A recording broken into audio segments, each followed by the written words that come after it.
BJP সরকার হুঁশিয়ার হুঁশিয়ার হুঁশিয়ার বিজেপি সরকার হুঁশিয়ার হুঁশিয়ার হুঁশিয়ার দুগান বিভাগ খায় চলিছে চলিব আমার হকার চলিছে চলিছে চলিব প্রধানমন্ত্রী রঞ্জিত দাস মুর্দাবাদ মুর্দাবাদ মুর্দাবাদ রঞ্জিত দাস মুর্দাবাদ মুর্দাবাদ মুর্দাবাদ রঞ্জিত দাস হুঁশিয়ার হুঁশিয়ার হুঁশিয়ার আজি আমি সদৌ তিনিচুকীয়া জিলা ছাত্ৰ সন্থাই যোগান মন্ত্ৰী ৰঞ্জিত দাসৰ প্ৰতিমূৰ্তি দাহ কাৰ্যসূচী লৈছোঁ। আৰু এটা কথা আমি ক'ব বিচাৰোঁ যে বিজেপি চৰকাৰখনে যিধৰণে অত্যাৱশ্যকীয় সামগ্ৰীৰ মূল্য বৃদ্ধি কৰিছে, এই মূল্য বৃদ্ধিৰ প্ৰতিবাদত আচলতে আমি সদৌ তিনিচুকীয়া জিলা ছাত্ৰ সন্থাই আজি যোগান মন্ত্ৰীৰ প্ৰতিমূৰ্তি দাহ কাৰ্যসূচী কৰিছোঁ। আৰু এটা কথা ক'ব বিচাৰোঁ যে জীৱনদায়িনী ঔষধৰ মূল্য, পেট্ৰলজাত সামগ্ৰীৰ মূল্য, লগতে যিবিলাক অত্যাৱশ্যকীয় খাদ্য সামগ্ৰী, এই খাদ্য সামগ্ৰীবিলাকৰ যিধৰণে তেওঁলোকে মূল্য বৃদ্ধি কৰিছে, এই মূল্য বৃদ্ধিৰ প্ৰতিবাদ জনাই আচলতে আমি যোগান মন্ত্ৰীৰ প্ৰতিমূৰ্তি দাহ কৰিছোঁ। আৰু এটা কথা স্পষ্টকৈ ক'ব বিচাৰোঁ, দুখীয়া ৰাইজৰ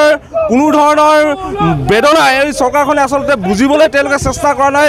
তেওঁলোকে আচলতে বনিয়াৰ চৰকাৰ, এই বনিয়াৰ চৰকাৰখনক আমি এটা কথা হিমন্ত বিশ্ব শৰ্মা আৰু যোগান মন্ত্ৰী ৰঞ্জিত দাসক ক'ব বিচাৰোঁ, তেওঁলোকে অতি শীঘ্ৰে যিবিলাক খাদ্য সামগ্ৰী, অত্যাৱশ্যকীয় খাদ্য সামগ্ৰী, জীৱনদায়িনী ঔষধৰ দাম, মূল্য, এইবিলাক মূল্য অতি শীঘ্ৰে হ্ৰাস কৰক। নহ'লে কিন্তু গোটেই অসমতে সদৌ অসম ছাত্ৰ সন্থাই এই বিজেপি চৰকাৰৰ বিৰুদ্ধে তীব্ৰ গণতান্ত্ৰিকভাৱে প্ৰতিবাদ কৰিব।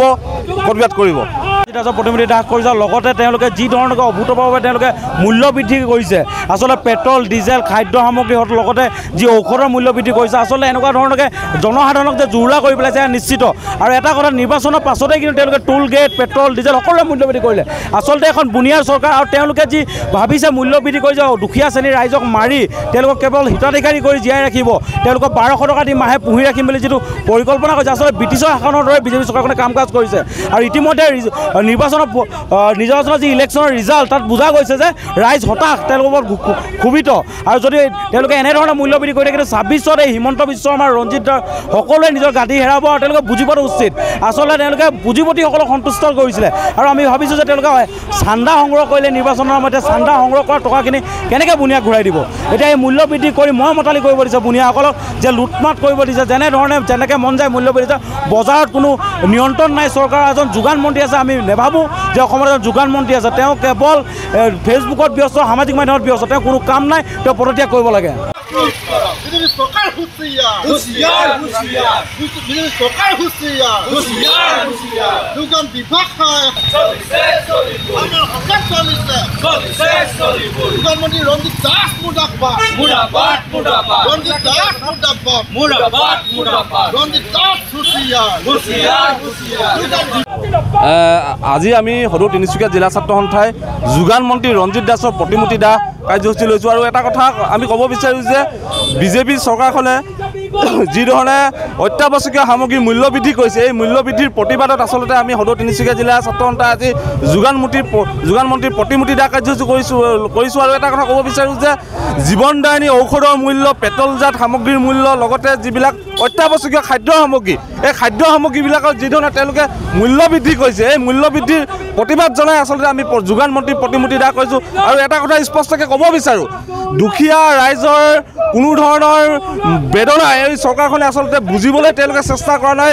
তেওঁলোকে আচলতে বনিয়াৰ চৰকাৰ, এই বনিয়াৰ চৰকাৰখনক আমি এটা কথা হিমন্ত বিশ্ব শৰ্মা আৰু যোগান মন্ত্ৰী ৰঞ্জিত দাসক ক'ব বিচাৰোঁ, তেওঁলোকে অতি শীঘ্ৰে যিবিলাক খাদ্য সামগ্ৰী, অত্যাৱশ্যকীয় খাদ্য সামগ্ৰী, জীৱনদায়িনী ঔষধৰ দাম, মূল্য, এইবিলাক মূল্য অতি শীঘ্ৰে হ্ৰাস কৰক। নহ'লে কিন্তু গোটেই অসমতে সদৌ অসম ছাত্ৰ সন্থাই এই বিজেপি চৰকাৰৰ বিৰুদ্ধে তীব্ৰ গণতান্ত্ৰিকভাৱে প্ৰতিবাদ কৰিব। প্ৰতিমূৰ্তি দাহ কৰিছে। লগতে তেওঁলোকে যি ধৰণে অভূতপূৰ্বভাৱে তেওঁলোকে মূল্য বৃদ্ধি কৰিছে, আচলতে পেট্ৰল, ডিজেল, খাদ্য সামগ্ৰী, লগতে যি ঔষধৰ মূল্য বৃদ্ধি কৰিছে, আচলতে এনেকুৱা ধৰণকে জনসাধাৰণক যে জুৰুলা কৰি পেলাইছে নিশ্চিত। আৰু এটা কথা, নিৰ্বাচনৰ পাছতে কিন্তু তেওঁলোকে টোল গেট, পেট্ৰল, ডিজেল সকলোৰে মূল্য বৃদ্ধি কৰিলে। আচলতে এখন বুনিয়াৰ চৰকাৰ। আৰু তেওঁলোকে যি ভাবিছে মূল্য বৃদ্ধি কৰিছে, দুখীয়া শ্ৰেণীৰ ৰাইজক মাৰি তেওঁলোকক কেৱল হিতাধিকাৰী কৰি জীয়াই ৰাখিব, তেওঁলোকক 1200 টকা দি মাহে পুহি ৰাখিম বুলি যিটো পৰিকল্পনা কৰিছে, আচলতে ব্ৰিটিছৰ শাসনৰ দৰে বিজেপি চৰকাৰখনে কাম কাজ কৰিছে। আৰু ইতিমধ্যে নিৰ্বাচনৰ যি ইলেকশ্যনৰ ৰিজাল্ট, তাত বুজা গৈছে যে ৰাইজ হতাশ, তেওঁলোকৰ ক্ষোভিত। আৰু যদি তেওঁলোকে এনেধৰণে মূল্য বৃদ্ধি কৰি থাকে, কিন্তু 26ত এই হিমন্ত বিশ্ব শৰ্মা ৰঞ্জিত সকলোৱে নিজৰ গাড়ী হেৰাব আৰু তেওঁলোকে বুজি পোৱাটো উচিত। আচলতে তেওঁলোকে পুঁজিপতিসকলক সন্তুষ্ট কৰিছিলে আৰু আমি ভাবিছোঁ যে তেওঁলোকে চান্দা সংগ্ৰহ কৰিলে নিৰ্বাচনৰ মতে চান্দা সংগ্ৰহ কৰা টকাখিনি কেনেকৈ বুনিয়াক ঘূৰাই দিব। এতিয়া এই মূল্য বৃদ্ধি কৰি মই মতালি কৰিব দিছে বুনিয়াসকলক যে লুটমাত কৰিব দিছে, যেনেধৰণে যেনেকৈ মন যায় মূল্য বৃদ্ধি। বজাৰত কোনো নিয়ন্ত্ৰণ নাই। চৰকাৰৰ এজন যোগান মন্ত্ৰী আছে, আমি নাভাবোঁ যে অসমৰ এজন যোগান মন্ত্ৰী আছে, তেওঁ কেৱল ফেচবুকত ব্যস্ত, সামাজিক মাধ্যমত ব্যস্ত, তেওঁ কোনো কাম নাই, তেওঁ পদত্যাগ কৰিব লাগে।